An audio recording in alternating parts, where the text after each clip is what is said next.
Hey everyone, we're going to be filling out some W-9s today for an individual or sole proprietor. We're going to look at two different ways. The first way is if you're an individual or sole proprietor with a social, and the second way is if you have an EIN. So to get started, you would put your full name on line 1. It must match exactly how it is on your income tax return. You're going to leave line 2 blank because you don't have a business name or a DBA. In section 3, you're going to check the box for individual, sole proprietor, or single member LLC. In section 4, you can likely go ahead and leave this blank. This doesn't really apply in most situations. On lines 5 and 6, you'd put your address. You can leave the requester's name and address blank. It's optional. You don't have to fill it out.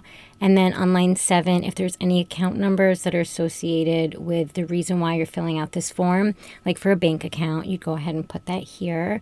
It may already be filled in for you by the bank. And then you'd come down and put your social here. If you don't have a social, but instead you have an ITIN, which stands for Individual Taxpayer Identification Number, you would go ahead and put that here. You'd come down and sign and date. And now we're going to look at the form as if you are a sole proprietor, but you have an EIN. So everything on the form is the same. You just put your EIN here. Most sole proprietors aren't required to have an EIN.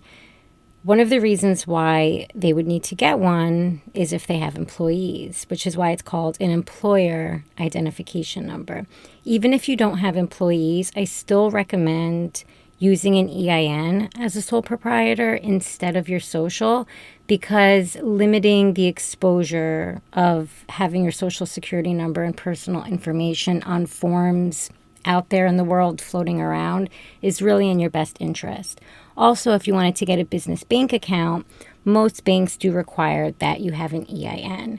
A lot of people think that as a sole proprietor, you can't get an EIN, that you need to form an LLC first, and that's not true. You can get an EIN as a sole proprietor.